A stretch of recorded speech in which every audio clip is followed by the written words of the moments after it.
Good morning, everyone, and welcome to Gather for Her, Season 5. If you're just joining us for the first time, you'll notice the screen looks a little bit different. Wait a minute, for your first time, you wouldn't notice that. If you're coming back, you would notice like screen looks different. I think we might be missing a few people. I want you to know that Charlene Senjenko is in the background as a voice in this morning. The video is coming, and I am so grateful to be sitting next to Martina Mcizek, who is our guest today. But before we jump right into what we know is going to be a beautiful conversation, I want to first acknowledge that I am so grateful to be coming to you live from Naquelaquam, also known as Bowen Island, on the unceded ancestral territory of the Squamish people. I'm grateful to call this place, the place where I get to rest my head, home. All right, so our theme for our season is braiding impact.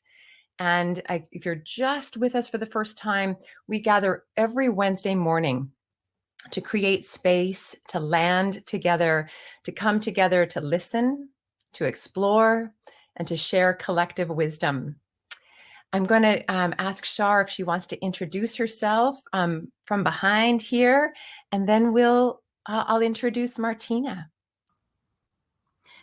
Good morning. I feel a little bit like the Wizard of Oz in the background this morning. Apologies, I'm having some video difficulty, but I don't want to hold us up in this very important, deliberate, and much anticipated conversation. I want to acknowledge that I am joining you from the traditional, ancestral, and unceded territory of the Squamish First Nations on the beautiful Sunshine Coast in Western Canada. I want to acknowledge everyone that has prioritized the practice of gathering for intentional conversation and deep listening to hear the collective wisdom that might come through for you and for us today. I am the founder of Powerhouse, and I'm grateful, just really grateful to be here this morning.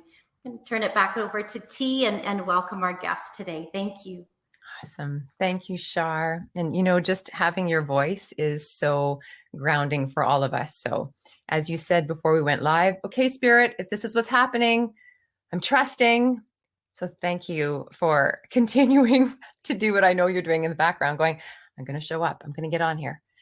Thank you. All right. So we are so thrilled to welcome Martina Mcizek, Region Head and CEO of Hilti North America, to gather for her with us this week.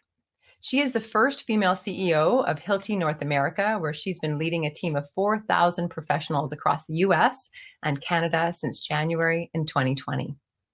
As a female leader in the construction industry, where women don't traditionally work, Martina finds it gratifying to help other women understand the opportunities that they have to excel and become leaders. She believes that it's important right now that those of us who are privileged to help others, especially women, minorities, and other communities, find their voice. Martina reminds us that it's important to listen deeply and to hear their voices and take action with them.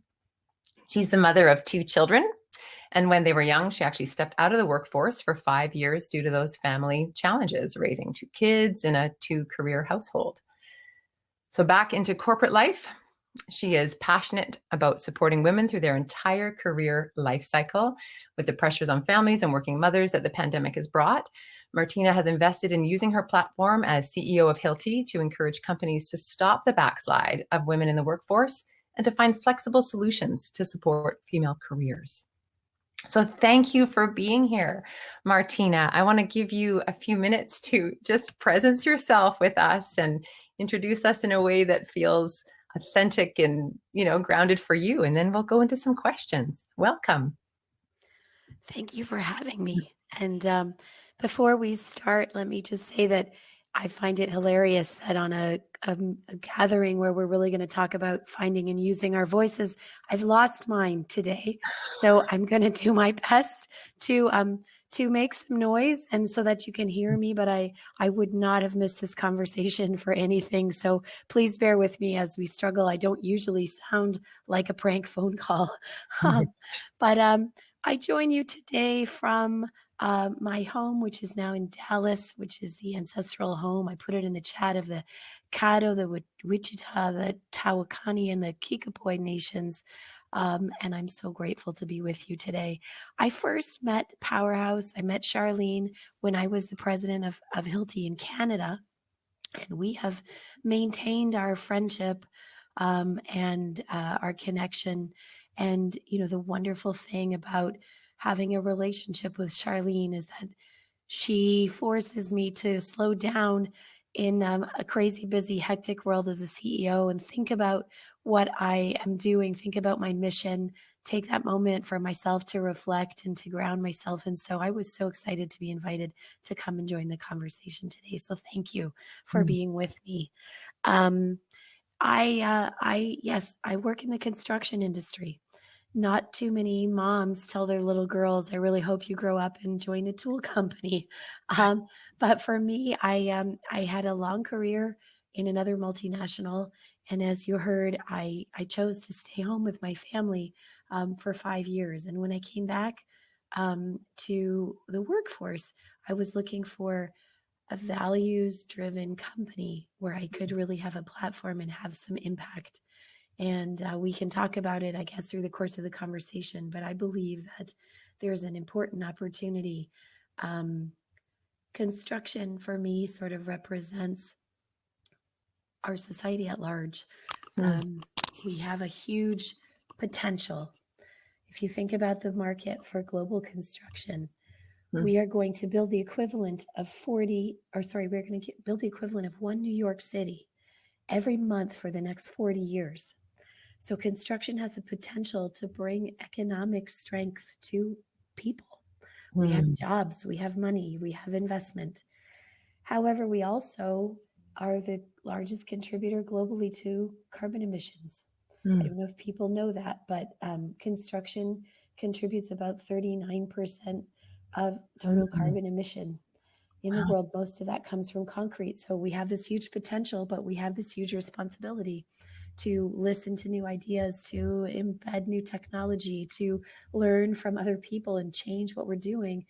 And yet also in construction, we have a very traditional, almost iconic, stereotypical leader. It's a white, directive male, not too open to change. So my hope and my mission as a leader in construction is that we find the open hearts and the open minds that we need to listen to partners in the community and to deliver this huge economic potential, but in a way that is, supports our communities. So it's kind of a lofty goal, but that's what gets me up in the morning. Tina, I just wanted to jump in with just a couple of sorry, it's so hard.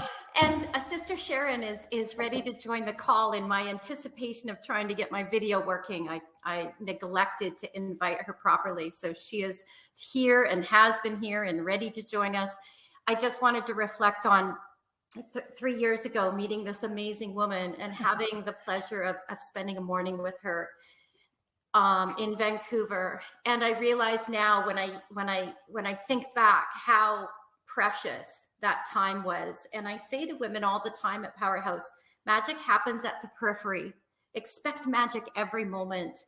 And I knew in the moment of meeting Martina, I actually, no matter what industry, no matter what sector, no matter what country, I knew she was a woman with a mission to make a big impact.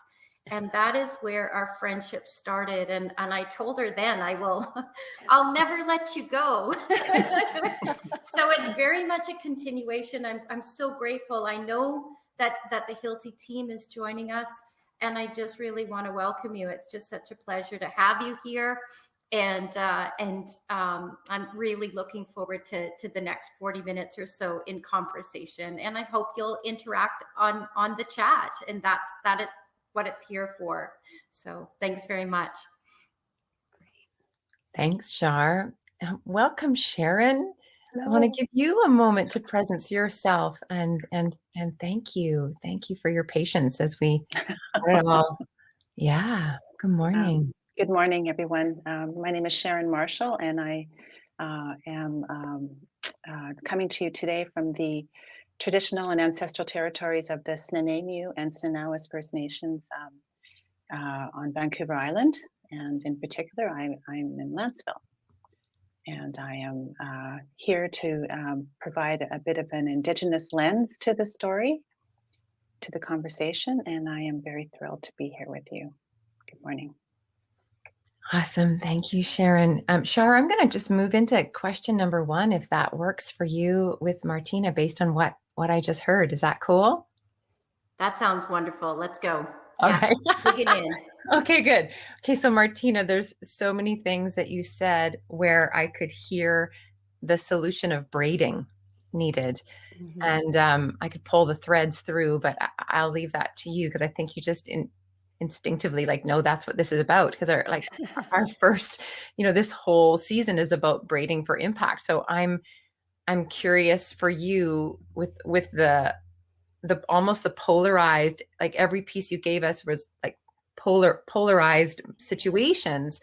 Can you where would you like to go today in this conversation of braiding to help us navigate this the polarization you're dealing with? I love the term braiding, and I have to say, I hope you can hear me. I have to say, it was not a word that I consciously associated with what we're trying to do, and it may be that may be the case for a lot of people who are on the call today. But I think it sums up perfectly what we try to do, right? And that is that we have to reach out. We have to find purpose maybe in common, maybe in conflict. It doesn't really matter. But we have to build relationships and bring people together. And for me, in a braid, there's no one strand that's dominant. And I know that because I braid my daughter's hair every morning. And sometimes they come out worse than others if they're lopsided. But you have to be willing to give up some space to let others come into this space. And, the hardest thing that I find in our industry, or even as a CEO, is that to really listen, to really be inclusive, you have to be willing to change where you're standing, right? You have to be willing to change your position. And that, for me as a female in the construction industry, I'm always worried that people will perceive me as weaker if I do that. And I believe the reason that I hold on to the picture of braiding is that obviously braid is stronger than the strands. So I have to consciously be willing to give up some control, to be able to be open to different ideas, to hear other people's voices, and then bring them together in a way that gets us out the other side on whatever the issue is stronger, and know that it doesn't make me less. And so that's kind of the challenge, I think, that we face, or that I face in the corporate world. And then I think when you extend it to what we want to do with communities, and this is something that we try to do with Hilti, it's about accepting that there's all kinds of different perspectives. Problems can be solved in many different ways, and we just try to show up and offer our resources, and allow that to be almost shaped and directed by some of our community partners. So it's a work in progress, but I like that image of, no one strand dominates, and we have to be willing to be open to bringing balance between different sources and different players. And you've got you're in the middle of some impossibles, right? Yeah. The impossible of the high carbon emissions, right, of construction. Yes. And yet I love the words, their potential for possibility. It's one of those perfect problems, because out of perfect problems there comes unbelievable, possibilities. And I heard you say community partners, and the braiding makes us stronger. I'm wondering, actually, there's 2 places I want to go. I want to go to the thing that you said about I'm worried about being perceived, not worried, but aware that perceived as being weak. Yes. So I think that's a place, on the emotional landscape. I'm sure all of our listeners would want to know about that. And then I know I definitely want to get into this. If the braid is stronger in these, how do we do this braid? Or how are you exploring this braid to take on these impossibles? Yeah, sure. So, the thing about inclusive leadership that I'm learning that I never knew the words for, okay? So please don't misunderstand me as some kind of leadership expert. I'm just a pilgrim on the journey. But I have this little thing that I do every morning now. Um, I wake up, I give thanks for everything I have, and I tell myself, okay, you're going to put your feet on the floor and you're the CEO. And when you put your head on the pillow tonight, you're still going to be the CEO. So please don't try to prove it to everybody all day because leadership in Hilti and in our industry is very top down, is very directive, right? And people get in a room and the leader tells you what's going to happen and you say, yes, sir. And you go and you execute. That's not braiding, right? That doesn't allow us to build inclusive teams. That doesn't allow us to hear different voices. That doesn't allow us to be open to new sustainable technology. That doesn't allow us. But how do I get an invitation if I'm the main person? Oh. Hey, Shar, your mic is live. I want you to know. And so I think the thing but the scary part is that if you're the first female in your seat, and that could be anywhere at any level in any organization, if you want to change the leadership paradigm, that you have obviously personal fear that you will be perceived to be weak. And so sometimes I just have to tell myself all day, you can let other people take the lead here. You can listen, you can let other ideas be stronger. You'll still be the CEO at the end of the day, but honestly, it's almost like an affirmation I have to tell myself all day long. And I think it's super important that we find that confidence. Right now, if you talk to recruiters right now, I'm going to take this a little bit in a business direction just for everybody on the phone. But when recruiters rank today the characteristics they're looking for post-pandemic for leaders, almost all of them, and I have studies that I can share with anybody that wants them, but almost all of those characteristics are scored predominantly female. We want empathy, we want compassion, we want intuition. That's all great until you, and I think it's fantastic. And I think we should jump into the breach and take hold and be confident. It's scary to do though, when you want to change the way that you lead. Yeah.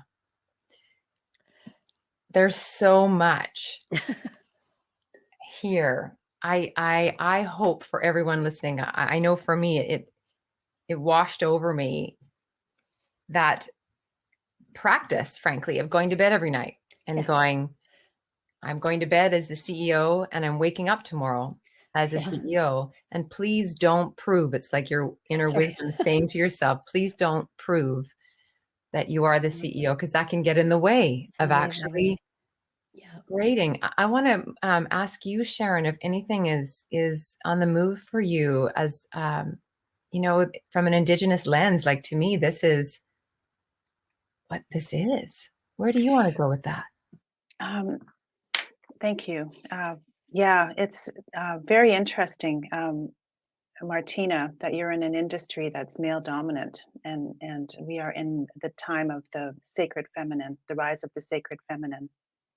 I think you are in a very good position to make change, and yeah, that could be scary, given that it's such an autocratic, male dominant industry. So I'm curious, how many women do you have on your team? On my direct team, I have about 40% women. 40%. So my direct reports, I would say the business overall is about 35% women. And what I find, what I'm noticing in the numbers is where I'm losing females. We bring in about 50-50. Where we lose females, and I am so committed and passionate to changing this, is at the moment that family and life choices start to hit you. So I can bring in a lot of young women, but to get them from their first role to their first management role, that's usually the time that they're getting married or they want to start a family, and they're leaving us. And so I'm super passionate about life cycle. You know, if every company could just sit down for a minute and say, our goal is to have a balanced workforce, but people's lives don't unfold at the same pace and with the same ups and downs. And could we just be logical and think about that for a minute and do things like, you know, maybe there's onboarding and offboarding programs, maybe there's part-time opportunities. Right now I'm working really hard on a school hours program, because this backslide of females in the workforce is keeping me up at night. You know, we're at 1988 levels for women in the workforce. Wow. And so how do we solve that? So anyway, we're not where we want to be. I'm proud of the progress at the executive level. I'm proud of the progress at the director level in the company, but at that early management level, we're really losing ground. Well, and this pandemic certainly has thrown a wrench into things. How has the business been since during the pandemic? So the lucky thing about construction is that we were declared an essential industry, and very, very brave people worked on job sites all through the pandemic. So from that standpoint, I was lucky. I made a commitment to no layoffs at the beginning of the pandemic, and we stuck to it. Even though some people maybe did jobs other than their own, and we kind of muddled through, but we were very, very lucky. And as a result, then I feel that's why I want us now to reach out and help and say, what other roles can we create? What other structures within the organization that can we create to create opportunities for women to come back to work? You know, we did really simple things during the pandemic. We gave grants for computer equipment. You know, some families didn't have home computers to do the homework for their kids. So how do you do homeschooling if you have to go out and, you know, acquire computer equipment, things like that? Those are insignificant to a company this Hilti size, but they're massive to people, you know, downstream in our workforce. And I think we should all, gosh, there's so many simple things we could do if we would just slow down and think about it. Slowing down, yes. Well, this pandemic also has shown us that it's made us pause, right? It's made us take a step back and reflect, and that's certainly more the Indigenous way of knowing and being is slowing down. It also gives everyone an opportunity to think outside the box, because we've had to think outside the box, like we've had to scramble. Exactly. So I think that I think you're certainly on the right track with your thinking that, you know, all these different ways to get women in the workforce, and I applaud you for that. I work with women, Indigenous women, and the same thing. I have to try to figure out what I can do to support them. And you know, a lot of women, you know, they are mothers, they're nurturers, they have children, you know, that's their first commitment, and yet if they're the sole bread earner, what do you do, right? So there's but 40% of women in your organization, that's awesome. I think you're on a good start there. I was thinking, wow, 40%. Yes. And I was expecting less. Right? I know. And less. isn't that a statement that we were expecting less? Yeah. Isn't that a statement? I want to take us a little bit deeper. I think we're ready to. And I want to go into this life cycle concept, because I saw in the chat probably someone from Hilti saying, you know, how much they love the life cycle approach. And I'm like, oh, there's a life cycle approach? Tell me more about that. Yeah. So a lot of this is colored by my own experience. So when I first got out of my MBA, I got hired by a fantastic multinational called Avery Dennison, who let me fulfill basically every dream I had. So I lived in I lived in Mexico City. I lived in Santiago de Chile. I lived in Buenos Aires, Argentina. I worked in operations, R&D. I did acquisitions. I ran businesses. I was a GM. They moved me around like crazy. They gave me all these opportunities. I got married and they moved me and my husband because he worked for the same company. So incredible opportunity, excitement, woohoo, but we didn't have any kids. So of course it was great. And then when we had children, they gave us the opportunity to stop moving, which was great. But we kept moving up the ladder and eventually we both had global jobs. And one morning, it was a Saturday morning, I was coming home from China. He was on his way to Vietnam. We were handing off kids in diaper bags, literally in the lobby of the airport. And I said, this is insane. Like, this is just, first of all, this is not who we want to be as parents. And second of all, what are we chasing? What is this?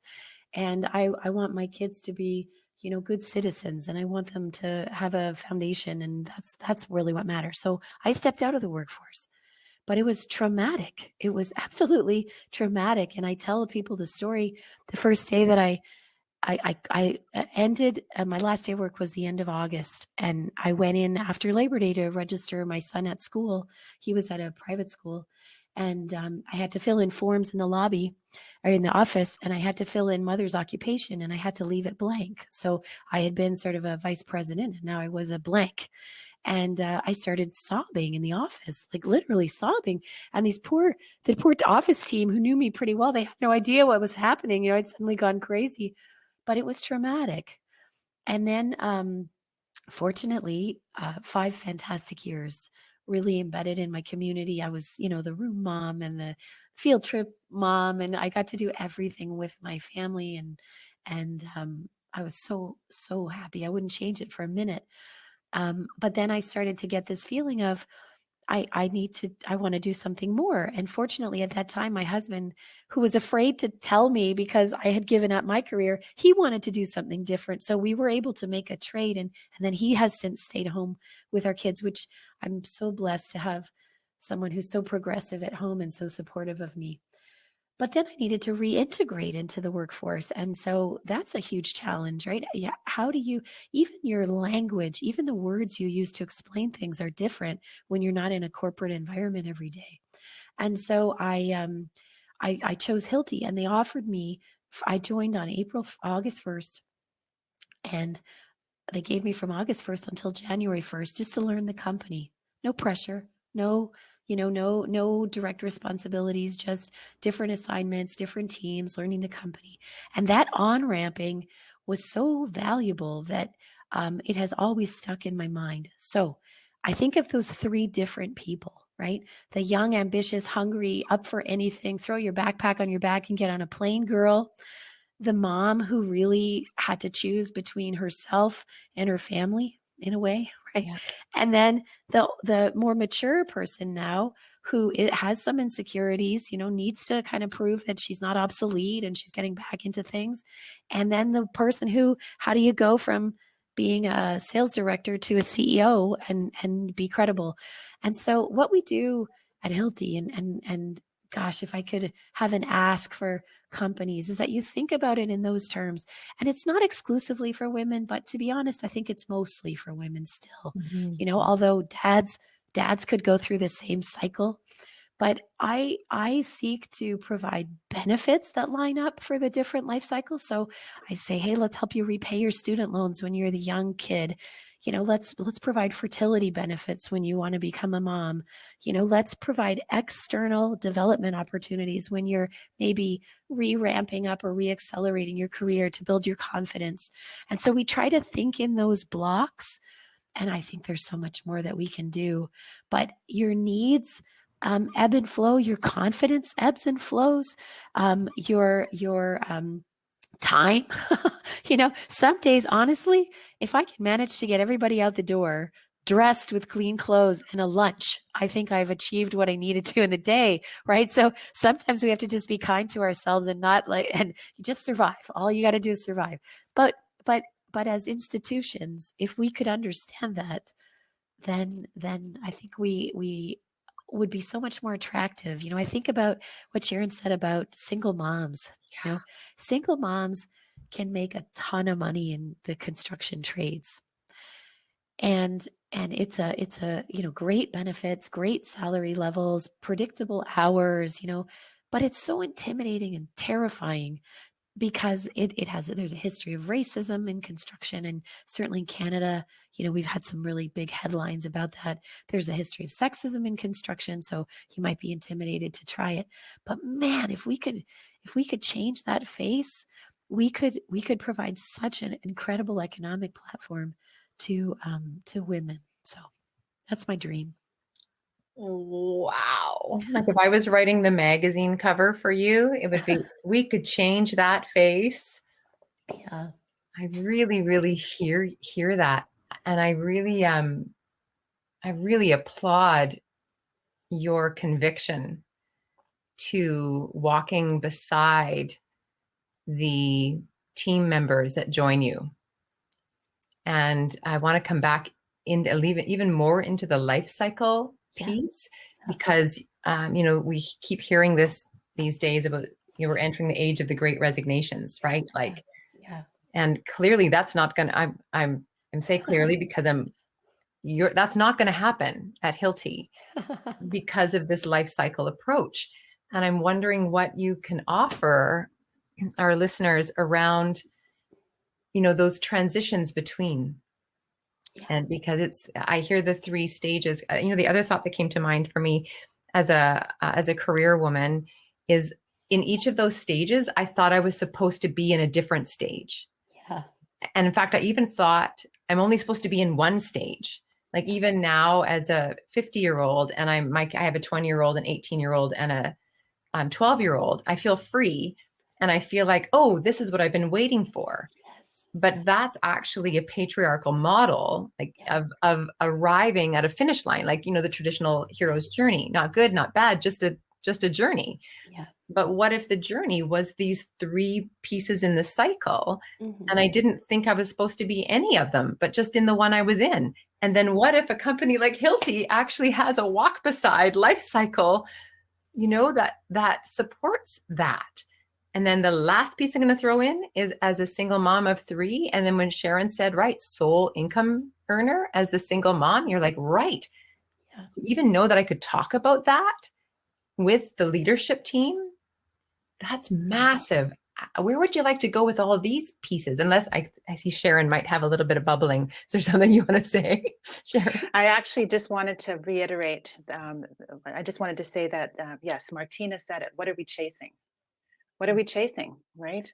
And just that other organizations could really benefit from your knowledge, from your leadership style, and yeah, you would be a good mentor for other organizations for sure. And just that society doesn't value motherhood, even though if it wasn't for us, there wouldn't be a society, So, Yes. so, Yes. so kudos. I just wanted to sing your praises, because I think I think I'm pretty enamored with you right now.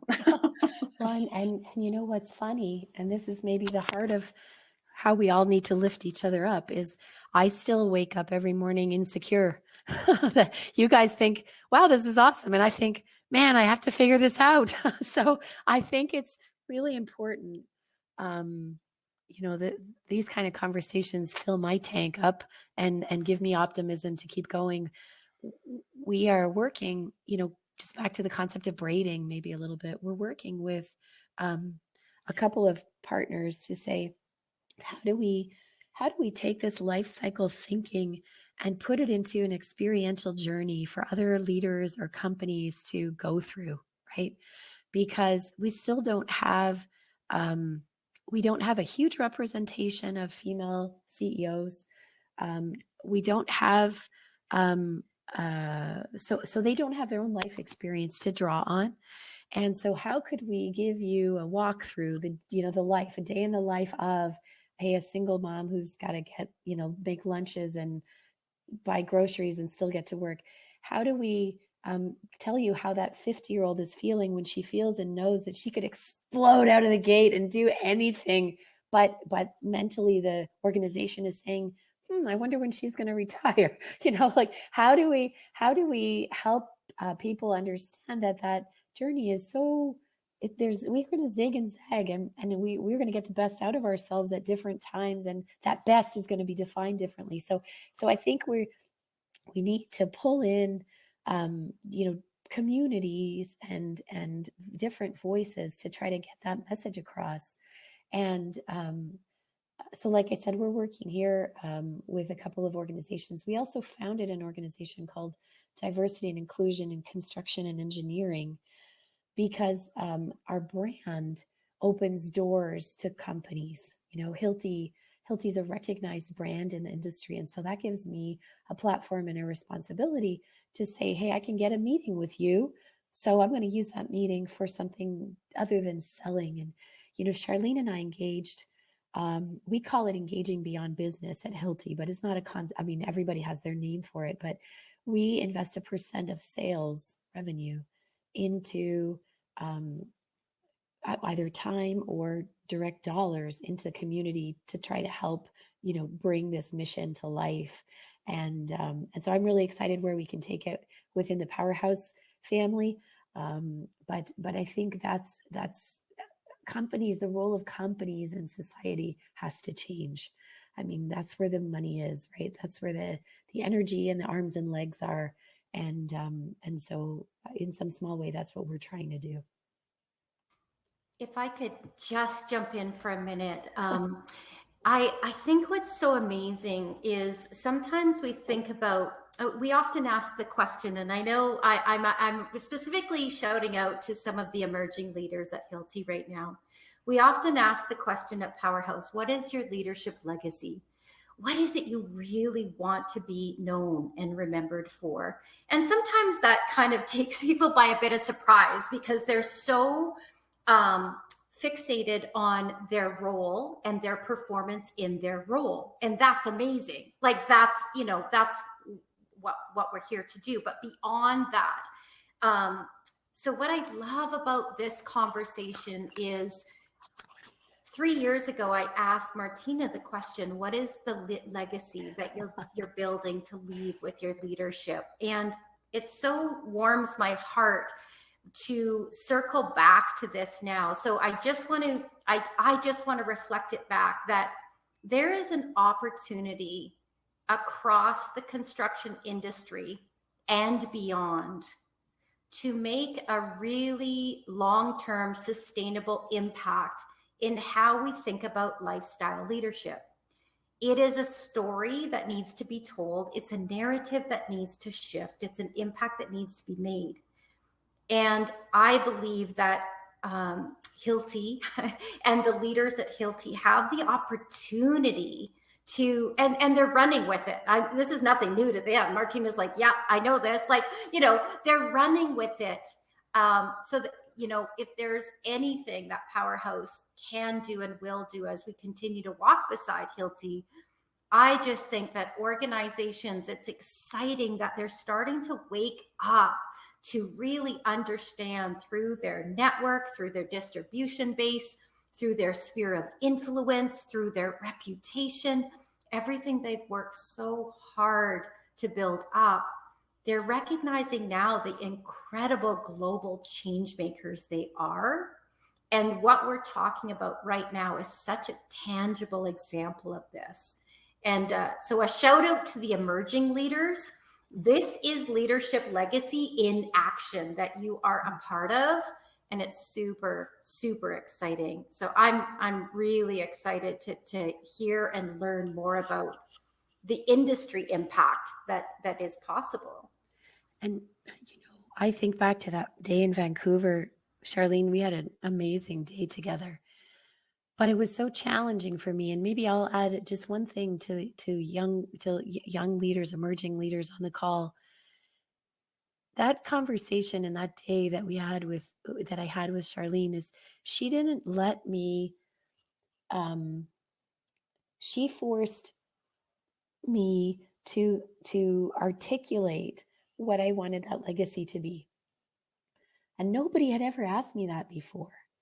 And so I was allowing success in my life to be defined by whatever the organization's success was, because I'm a very compliant person. So you put me in a job and you tell me you want me to do X, and I'll do X, and I'll do X extremely well, and you'll be happy with me. And Charlene said, I don't care about X. Who cares about X? You'll get X done because you're good at your job, but what do you want your legacy to be? And I felt completely unequal to the question at that moment. And we talked, we spent hours talking. I got a sunburn. We were walking so long. It was a rare sunny day in Vancouver. And it's actually, I'm tearing up thinking about that day because it meant a lot to me. But I use that now with people that I talk to. What do you want your legacy to be? Because it's easy for us to go through mechanical motions and succeed in maybe what are conventional organizational dimensions. And we should be proud of that, right? I think females make amazing leaders, but I think if we can find the space in the heart to go a little level deeper, and maybe that's what we do for each other in forums like this and in groups like this, then really, you kind of take the chains off yourself, and then I guess you could use my example to say it's still okay. You're still going to do X. People are still going to be comfortable with you, proud of you, whatever it is that we've been trained to need. But you're also going to do something else, and it's exciting.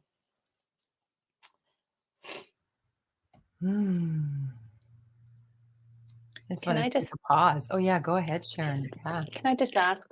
I loved that, Martina, and I'm just curious. How many? Do you know what your Indigenous workforce is? It's the not, percentage. It's not. It's in the low single digits right now. We have we have started to track it recently. We actually, the events of last year in the U.S., Black Lives Matter, started us tracking all racial breakdowns within the company. And we realized that while we've made a lot of progress on women, we had not really addressed any of the other populations. We had 3 G's, which defined how we wanted to define inclusion. Gender was one, and generation was one. So we were powerfully working the life cycle topic. And then we had global diversity. And I thought we were in good shape because we have 42 nationalities on our team. And wow. I had to face the fact last May that actually global diversity is wonderful. And of course, in Canada, we are blessed by having so many different nationalities that immigrate to the country. And especially in technical roles, we have a lot of people who work in engineering and construction in other parts of the world. And so they're skilled and they can come to Canada and they can join our team. But we were not even measuring percentage of Black, percentage of Indigenous, percentage of Hispanic. And so we're at the very beginning of that journey. And we are putting efforts, I think, behind understanding how and where we could recruit, what types of jobs would be of interest, what types of jobs would be needed. But that's a very, very nascent program. Wonderful. I thank you for that.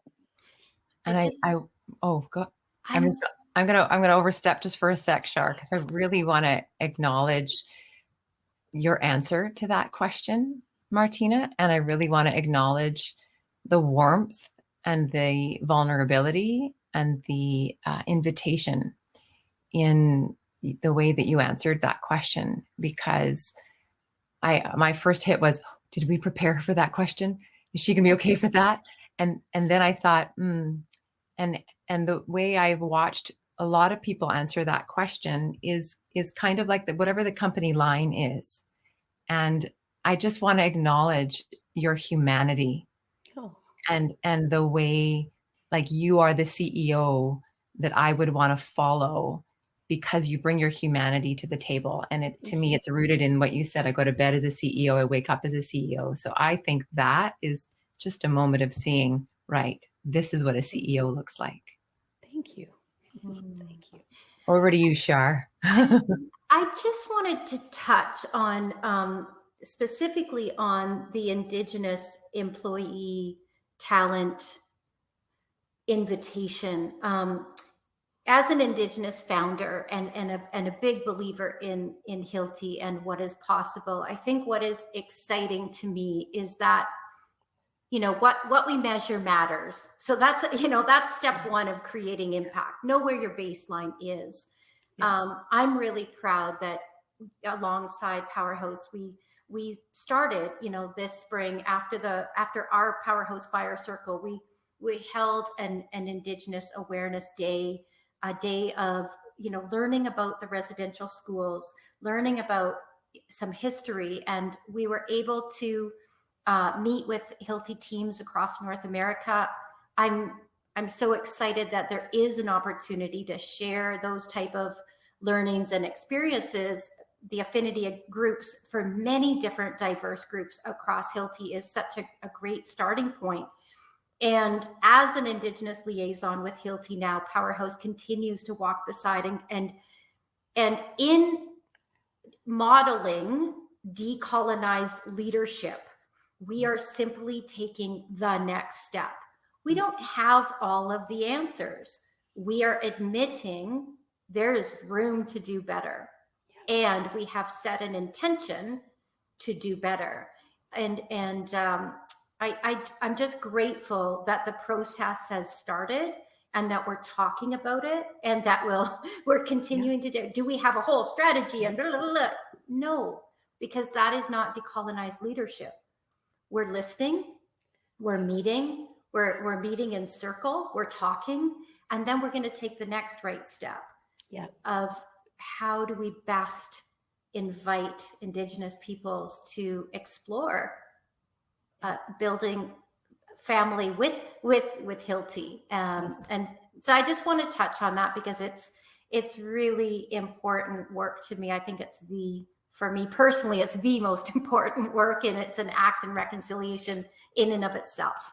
And I think we have to acknowledge that it's what are we doing every single day? What am I doing today towards reconciliation and relationship building? Yeah. I mean, I think, you know, the great thing is we did have a session, as Charlene said, just to begin our education. So we had what we call team talk. We had 1,000 people join. And once you start the process of, you know, opening up, then I think it takes on a momentum of its own. And so I think now we have a sense of security that we can learn in a safe space, and a sense of confidence that we're going to do something that's going to make us better, right? We're going to weave one more strand of the braid in a sense, but it's going to make us better. It's not going to take away from what we have. And I think once you can get over that hump, that bringing some group in your organization up is not going to bring another group down, that's a huge win, right? And then it's just mechanics. You know, we hire 1,000 people a year. So, hey, we can put jobs programs together, you know, or we have internship programs. We can introduce people to construction and see if they like it. And if we can do that in Indigenous communities, even better. That's just mechanics. We can figure that out, right? And with the coaching and support of Charlene, I think we're asking the right questions. But what I'm happy about is that I think the curiosity and the caring is present in the company. I just want to read a note here from Danielle Compton, who says, so proud to say that very early in this year, our Division D, E, and I team in Canada asked permission to the Canadian executive teams to sponsor schools across Canada with a focus on schools with significant Indigenous population. This was prior to the residential school discoveries. The Canadian executive team that Martina built was amazingly supportive and said, go, green light. And we have sponsored one school district in BC, one school in Saskatchewan, and are working to sponsor one in Quebec. This speaks volumes to leadership in Canada and is part of Martina's legacy and Hilti's. That's reconciliation in action. And what I always listen for, and you know, I don't know, maybe it's because I'm a Gen Xer, or maybe I'm just wired this way. I don't know. But, you know, I'm always noticing where our activation comes from. And when it comes from ticking boxes, it's still great. Like, we need to tick boxes, but when we can take it deeper, and when I know a culture of a company has that heart, when they're not just ticking boxes, when that happens, that thing I just read, Yeah. like, Yeah. that's actually a bigger box to tick, right? Yeah. Yeah. Yeah. So And I'm so ahead. proud that, that in that case and in many others, the asks come from people in the organization, right? Yeah. Where people are moved to do something. And my privilege is that I have the money to say yes, right? I mean, I have the easy job. This gives me a lot of credit, but the credit goes to the people who had the vision to propose the plan and the courage to speak up. So, and that there's a company culture where asking for something like that is even in the realm of possibility in their mind. exactly. Yeah. I was just going to say that it's because of the culture that you're nurturing that enables that. So congratulations and Thank kudos you. to you for that. Okay, we've just made a connection with Brenda Morrison. I don't know if you know who Brenda Morrison is, but we'll connect you to. Perfect. Yeah. There's something big that's going to brew there, I'm sure. Okay, excellent. Love it.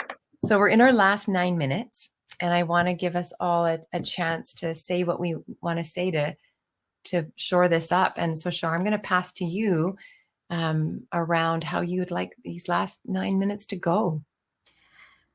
Well, I think it's actually less than 9 minutes, but what I'd love to do is just a quick checkout on what is present for each of us.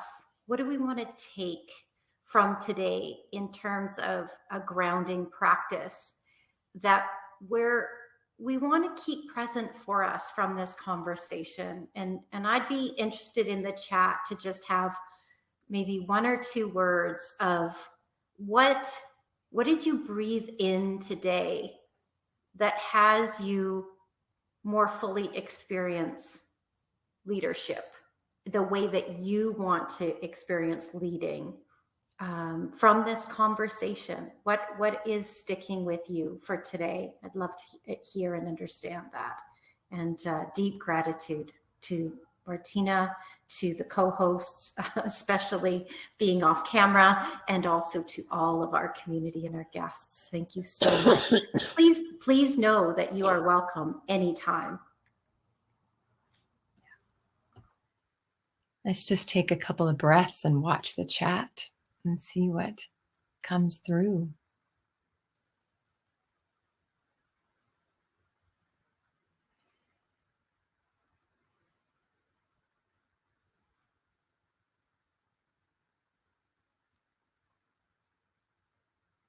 I think for me, it's that humility, that humanity that you showed is what I'm walking away with. Here they come. Here they come.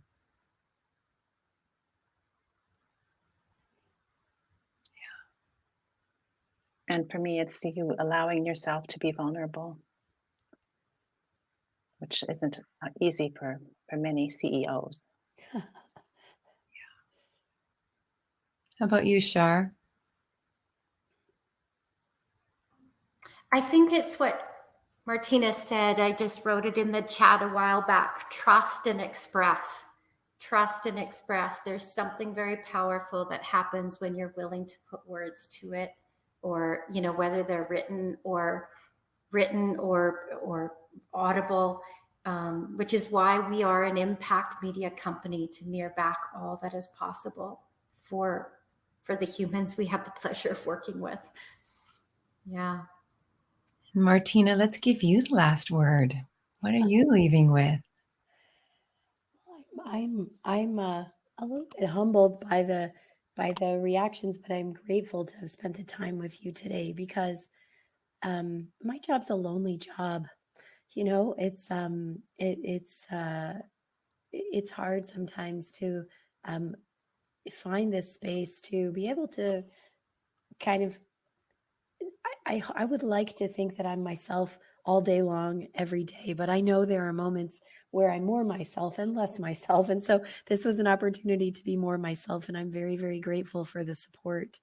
And like I said, um, I'm still someone who needs to force herself to sit down and think.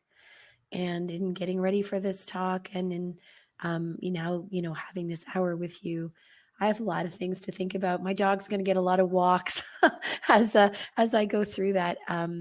But it's easy to get caught up in the everyday routine. So I'm energized by now the possibilities I can go away and think about. So thank you very much. Mhm. Well, thank you. And as Charlene said, you're welcome anytime. We will gratefully learn from you. Excellent. And I want to thank all of you for joining us on our launch of season 5 of Gather for Her. We meet every Wednesday, either with a social impactor like Martina, a change maker like Martina, to do this, followed by the next week, which is our wisdom circle, where we unpack the things that are alive in us as a result of this conversation. And we invite you to move forward in your day, braiding for impact,